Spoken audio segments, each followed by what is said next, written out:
Well, the weekend has begun, but we can only do so much on this particular episode. Our first review is going to be Evolution's most recent event back on November 21st, which was, of course, 2 days ago.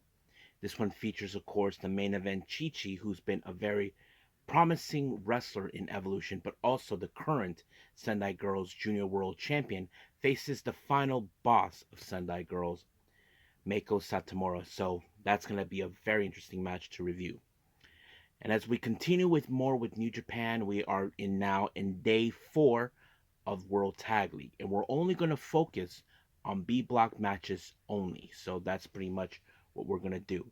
And then, of course, as always, AEW Full Gear. A lot of things is going to happen. We have title matches, we have special matches, everything else, and we even going to cover the 0 hour as well. So a lot of things we're going to cover from this particular review from A to Z. And of course, to make this easier for everybody, there is no news updates at all. So we're going to keep it only just the reviews. So let's get ready for another episode of Deleted Wrestle Zone.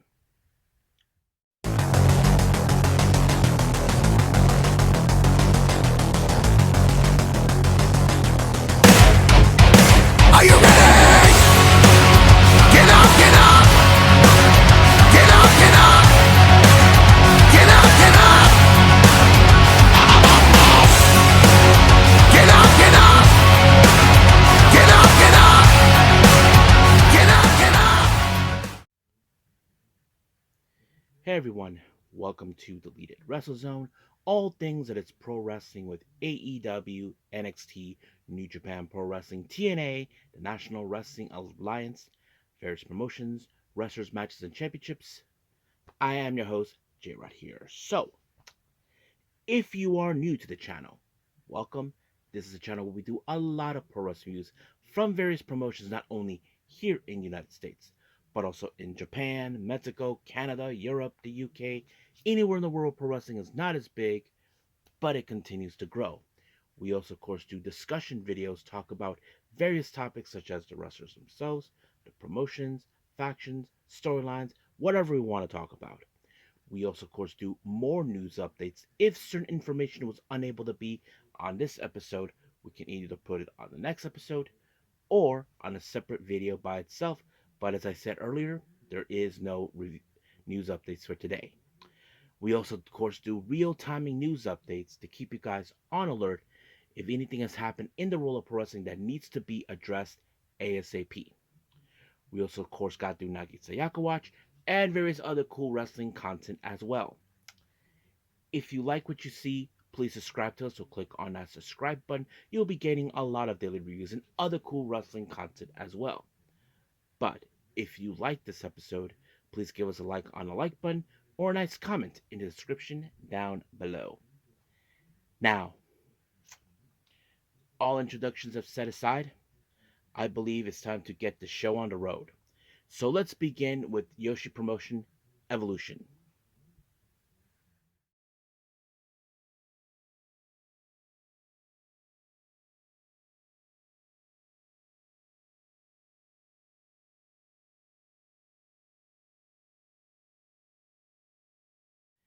Okay, Evolution, Volume 27. This took place recently in Shinkiba on November 21st of this year. Now, our first match, we have Soy taking on Riara. Now, I know some of you are thinking just by hearing these names, you think that Riara is the one who's going to win this match because we have seen her, how much she has grown. She has a bit of a more experience as Soy. But however, I wasn't counting on exactly how Soy was going to pick up a win. And she was able to apply that when she did a spear on Riara, and just like that, it was over. Now, I cannot say if this is her first win, because there were a lot of shows that I haven't seen from Evolutions. But if I'm wrong, I'll do some research and find out about that. Now, our next match, we have a three-way match. We have Miyuna versus Momoko Hanazono and versus Natsu Surime, or Surimi Natsu, however you want to call her. Now, of course, this match was going to be a lot of fun, but however, the one thing that was crazy, as you all know, Black Mensuri is a referee with with Evolution, and he's been part of that ever since then. But he got whipped on two different occasions by two different people. The first one is, of course, with Surime, and the second one was Hanako. But I felt bad for him because apparently he got Bronco bust by, well, it wasn't intentional, it was an accident by Surumi Natsu. But however, there was a moment where, of course, Miyuna could have had her first win, but unfortunately that did not happen because the ref was out. But it was Surumi Natsu who picked up the win on Miyuna, and just like that, it was over. Now, our next match is a men's exhibition match. We have Dan Tamura versus Shuji Ishikawa. Now, these two guys are no strangers from each other. Many of you know this. Before Shuji Ishikawa became general manager and the boss of Evolution, he actually was with All Japan Pro Wrestling. That's how he knows Dan Tamura. Now, of course, many of you would think, okay, since he's the boss, he probably would pick up the win. However, that match did not go and not progress. There was a moment Shuji Ishikawa could have won, but the match ended in a time limit draw after 20 minutes. So that's how it ends. Excuse me. Now, our next match, we have Zones versus Aki Shizuku. Now, I have seen Aki Shizuku on many matches. So far, she's pretty good, but she does have a striking capability. And as for Zones, a bit of a powerhouse. So that plays out pretty well. But however, it was Shizuku who picked up the win with a slam onto her, and just like that, it was over.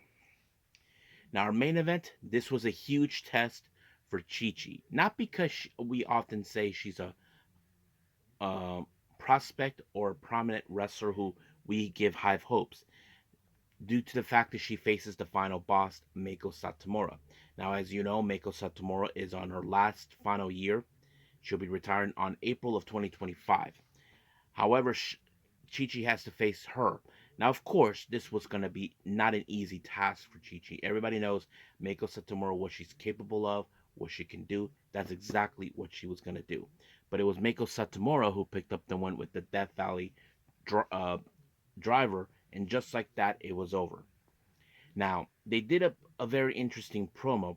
I don't know exactly what she said to both Chi Chi and Zones, but it seems like it's something interesting. I'm not sure exactly what she was trying to say to them because it seems like Chi Chi was very excited about what she sees. So, and not only that, Chi Chi did the bow of respect to Meiko Satomura. So, we'll see what happens down the line with them. But for right now, let's end things here with Evolution and move on with New Japan.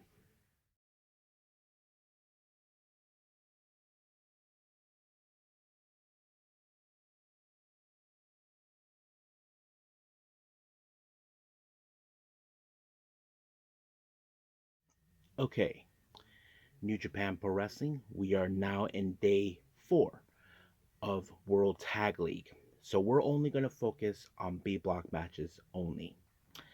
Our first match, we have the Natural Classics, members of the Rogue Army, Steve and Tome Philippe. They take on TMDK's Shane Haste and Mikey Nichols. So these guys are probably familiarized with each other from the same neck of the woods in Australia and New Zealand, so you probably get the gist.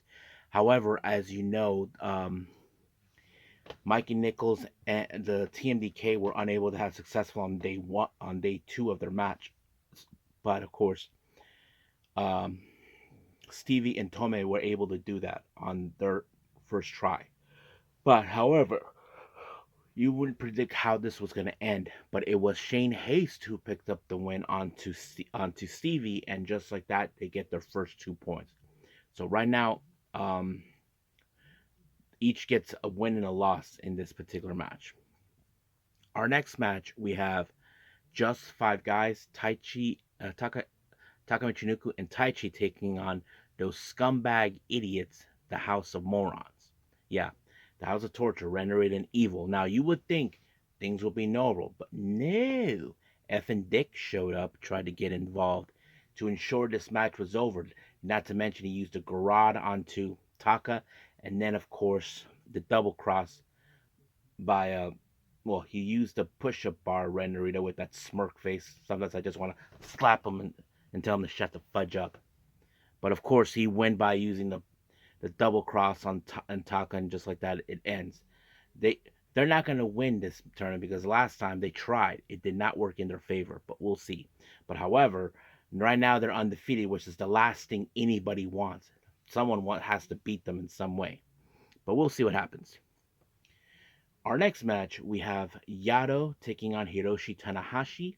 Well, Yado and Hiroshi teaming up to take on, of course, the current tag champions, United Empire's Hinari and Great Khan.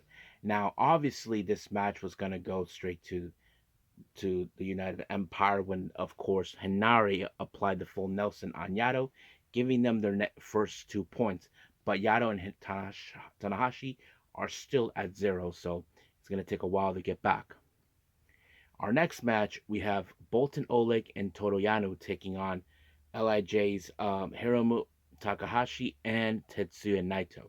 Now remember, Naito and Yano have dealt with each other in the past. Of course, there's going to be some tricks up their sleeves. That's always been one of the things. I wasn't too sure how this was going to go, but what surprisingly is there was a double cover on both men, and of course, Yano and Bolton Oleg picked up their first 2 points. So not bad. Now I wouldn't be surprised if they do win the tournament, but that's going to be a lot of interesting. So we still got a little bit to go from here. But for now, we'll end things here with New Japan and move on with AEW Full Gear.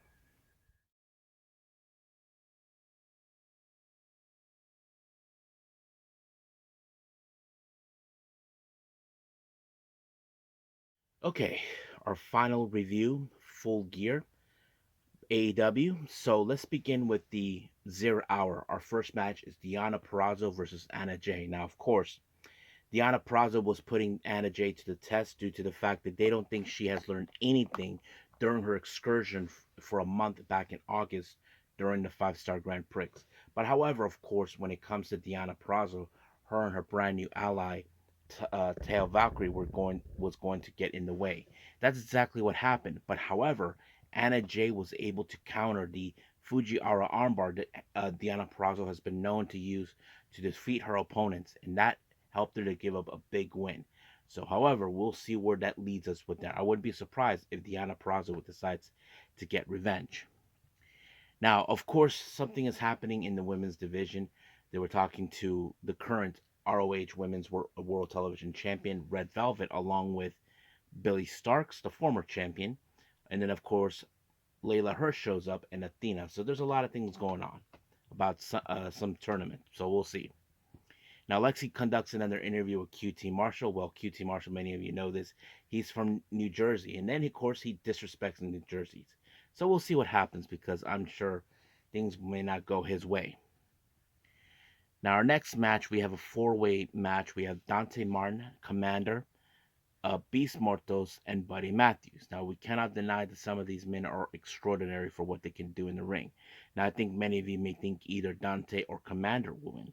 Now, there was a great moment where, of course, Buddy Matthews was able to apply a stomp onto Dante Martin when he had his opponent, when he had, of course, Beast Mortal pinned, and just like that, Buddy Matthews just swept in and it was over.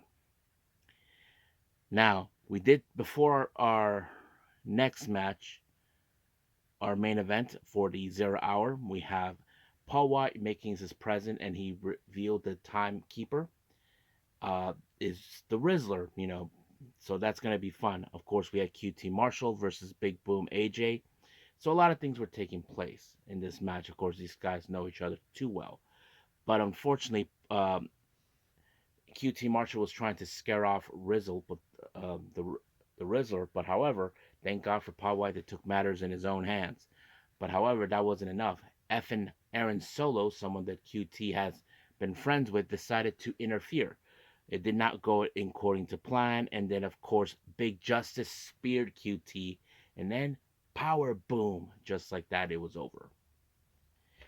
Now that's pretty much what happened in the 0 hour. Now let's jump into the main card. Our first match is the AEW World Tag Team Titles. Now remember, Private Party, this is their first reign. Now the stack is against them. They have 3 tag teams to contend. That is, of course, the Kings of the Black Throne, the Outrunners, and the Acclaim. Now, at some points of this match, the Acclaim seem like they're losing. They're not getting into the same communication. Now, there's been rumors circulating that there's a chance that they could split up. I don't know. But however, it was Private Party with the gin juice onto Matt Caster of the Acclaim that allowed them to retain the belts. So, not bad. Now, we did see, of course, Orange Cassidy had an interview with Lex. He talks about the Death Riders, about how AEW needs to fight back, and that's the idea. But he also gave some good positive examples for saying, like, guys like him, guys like Private Party are the reasons AEW exists now. So Moxley's trying to burn something that he thinks needs to be burned and rebuilt again. Now, our next match, MJF versus Roderick Strong. Now, MJF has been, very calculated. He does not want Adam Cole in the match, so he wanted Roderick Strong, and not to mention tried to rile him up. But at certain points of this entire match, Roderick Strong's shoulder was starting to give out, but it did allow for, of course, MJF to apply the Fujiwara armbar, and of course, winning the match. But however, MJF decided to dismantle Roddy's forearm, and he did by using the chair on him, by plastering onto him. And of course, Adam Cole, along with Taven and Bennett, showed up. But Kyle O'Reilly warned him about this, that this was going to happen, and he did not listen. I don't know if Adam Cole is realizing this is not the MJF they should be dealing with, but we'll see. Now, our next match is the TBS title. Chris Statlander takes on, of course, Mercedes Monet. So this was a match, of course, where this happened when they were dealing with Camille. However, you would think in some capacity, Chris Statlander was on various occasions trying to apply the Saturday Night Fever, but it was no luck. It did not do any favors for anybody. There was a moment where Mercedes Monet bit the knee, and then of course, pinned Mercedes pinned Chris Statlander, and just like that, she retained the belt. Now, our next match is Jay White versus Hangman Page. Now, this match happened ever since the Owen Hart Cup. Hangman Page persevere, but however, but Jay White hasn't forgotten. These two men are also in the same kind of direction they want. It's the AEW World Title. But of course, there were some great moments where you think that there was going to be the Buckshot Larry going to finish off Jay White, but he was able to counter it on various occasions. But it only took one shot for him to apply the Blade Runner, throwing the Buckshot Lariat. It helped, and just like that, it was over. However, during the post match, Hangman, who is still unhinged, attacked Jay White in the back, and then Christopher Daniels tried to reason with him, and then he sucker punched him. So he may be fined for what he just did. Our next match, two former best friends, Will Ospreay versus Kyle Fletcher. The match was crazy. I mean, these men were determined to destroy each other at any means necessary. But there were moments where you thought Will Ospreay could have won this one. Kyle Fletcher could have won it. But no, Kyle Fletcher was able to apply the win when he used the brainbuster on top of the turnbuckle and put him out of his misery. Of course, Kyle O'Reilly tried to finish him off, but Mark Davis showed up.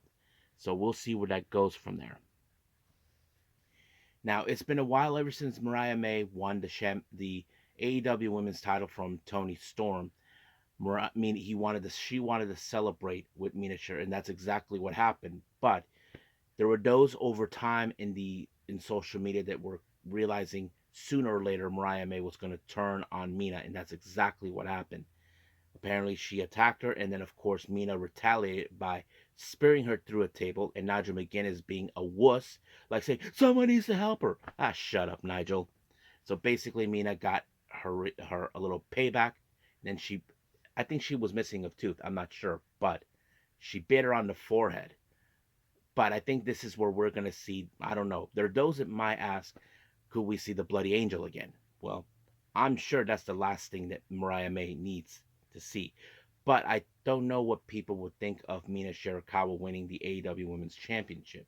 So, I mean, that would be a good thing so they can put more recognition for Stardom. But we'll see. Now, our next match, the TNT title, Daniel Garcia versus Jack Perry. Now, Daniel Garcia has pursued this belt before, but he always came up short. But as for Jack Perry, ever since winning this belt, he feels that Daniel Garcia was nowhere near ready. And of course, he had to deal with a lot of brutality. But it only took a very strong Scorpion Deathlock to put away Jack Perry, and then, of course, to raise the bar, yank it harder for him to tap out, and presto, our brand new AEW TNT champion. So just like that, it was over.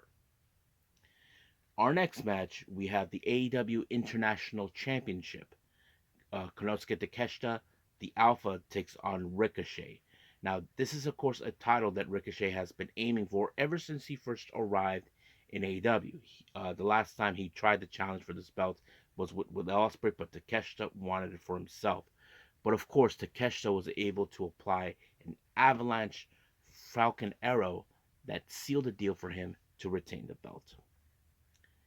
Our next match, Swerve Strickland versus Bobby Lashley. Now remember, with the arrival of MVP, he's been trying to persuade Swerve to saying that the reason he lost the AEW title, the reason his home was burned, was because of poor management. But of course, Swerve will never betray Prince Nana because he considered him family. But of course, MVP don't see things like that, and of course, Swerve claims that he's the dangerous person, but MVP doesn't think so. It was more like I beg to differ, and that's what happened. So apparently, Swerve ended up on the wrong side of the full Nelson lock, and just like that, it was over. But of course, they were and the Hurt Syndicate were not done. They decided to continue to make a statement by putting Prince Nana in the Hurt Lock just to send a direct message. Now, our next match is our main event, the AEW World Championship. Jon Moxley defends it against Orange Cassidy.